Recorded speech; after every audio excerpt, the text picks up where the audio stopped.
Jisma basically ചിത്രകാരിയാണ്. ഒരുപാട് ചിത്രപ്രദർശനം നടത്തിയിട്ടുണ്ട്. എങ്ങനെയാണ് എഴുത്തിൻ്റെ മേഖലയിലേക്കുള്ള പരിവർത്തനം ഉണ്ടായത്? അത് എളുപ്പമായിരുന്നു ആ ട്രാൻസ്ഫോർമേഷൻ? ആ പരിവർത്തനം എൻ്റെ ഒരു തീരുമാനമായതുകൊണ്ട് അതെനിക്ക് എളുപ്പമായിരുന്നു. എൻ്റെ നോവലിനെ ഒരൊറ്റ ക്യാൻവാസിലോട്ട് എനിക്ക് പകർത്തി വരയ്ക്കാൻ പറ്റും. അതിൻ്റെ ആശയം മുഴുവൻ ഒരൊറ്റ ക്യാൻവാസിലോട്ട് എനിക്ക് പകർത്തി വരയ്ക്കാൻ പറ്റും. പക്ഷെ അത് എത്രമാത്രം ആളുകൾക്ക് അത് കൺവേ ചെയ്യാൻ പറ്റും. ഇപ്പോൾ ഞാനൊരു അബ്സ്ട്രാക്ട് പെയിൻറ്റിങ് വരയ്ക്കാനാണ് കൂടുതൽ ഇഷ്ടപ്പെടുന്നത്. അപ്പം അത്തരത്തിൽ ഒരു ചിത്രം എത്ര ആളുകളോട് കമ്മ്യൂണിക്കേറ്റ് ചെയ്യുന്നു എന്നുള്ളത് ഒരു ഘട്ടം എത്തിയപ്പോൾ എൻ്റെ മനസ്സിലുള്ള ആശയങ്ങൾ, ഇപ്പോൾ ആദ്യത്തേത് പ്രണയമാണ്. അപ്പോൾ എൻ്റെ മനസ്സിലുള്ള പ്രണയത്തെക്കുറിച്ചും പ്രണയ ചിന്തകളെക്കുറിച്ചും കുറച്ചുകൂടി ആഴത്തിലും വിശാലമായിട്ടും സംസാരിക്കാൻ ഞാൻ ഏതിലേക്കാണ് തിരിയേണ്ടതെന്ന് ആലോചിച്ചപ്പോൾ എനിക്കത് അക്ഷരങ്ങളെ കൂട്ടുപിടിക്കാനാണ് തോന്നിയത്. ഞാൻ നേരത്തെ ഒരു സെഷനിൽ പറഞ്ഞായിരുന്നു, നമ്മുടെ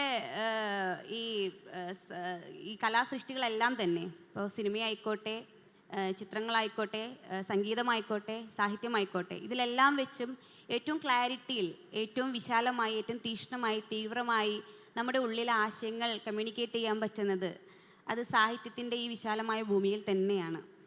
അപ്പോൾ അത്തരത്തിൽ ചിന്തിക്കുമ്പോൾ അങ്ങനെ ഒരു ഘട്ടത്തിലാണ് ഞാനത് മാറി ചിന്തിച്ചത്. പക്ഷെ തീർച്ചയായിട്ടും ഞാൻ എൻ്റെ നിറങ്ങളെ ഞാൻ ഉപേക്ഷിച്ചിട്ടില്ല. എൻ്റെ ആദ്യ പുസ്തകത്തിൻ്റെ കവർ ചിത്രം ഞാൻ തന്നെയാണ് വരച്ചത്.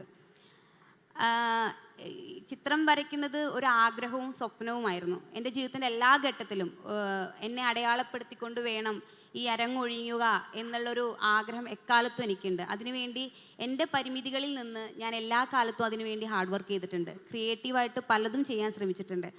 അത് ചിലപ്പോൾ എൻ്റെ മുന്നോട്ടൊരു ഗതിയില്ലാതെ എൻ്റെ മാർഗങ്ങളെല്ലാം അടഞ്ഞു പോകും. അങ്ങനെയാണ് ചിത്രം വരയിലേക്ക് എത്തിയത്. ചിത്ര പ്രദർശനങ്ങൾ ചെയ്തിട്ടുണ്ട്, ഒരുപാട് ചിത്രങ്ങൾ വരയ്ക്കാൻ കഴിഞ്ഞിട്ടുണ്ട്. അവിടെയും എനിക്കൊരു പൂർണ്ണത കൈവരിക്കാൻ കഴിഞ്ഞിട്ടില്ല. എഴുതിയപ്പോഴാണ്, തീർച്ചയായും ഒരു എഴുത്തുകാരി എന്ന നിലയിലാണ് ആ ഒരു പൂർണ്ണത ഞാൻ കൈവരിച്ചത് എന്ന് വിശ്വസിക്കുന്നു. എങ്കിലും നിറങ്ങളെ ഉപേക്ഷിച്ചുകൊണ്ട് എനിക്ക് ഒരു ലോകമില്ല. നിറങ്ങളെയും അക്ഷരങ്ങളെയും ഒരുപോലെ തന്നെ ഞാൻ പ്രണയിക്കുന്നുണ്ട്.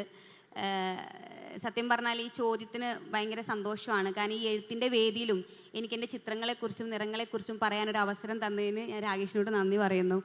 അപ്പോൾ തീർച്ചയായിട്ടും ചിത്രകാരിയായും എഴുത്തുകാരിയായിട്ടും എനിക്ക് മുന്നോട്ട് പോകാൻ കഴിയട്ടെ എന്ന് തന്നെയാണ് ഞാൻ ആഗ്രഹിക്കുന്നത്.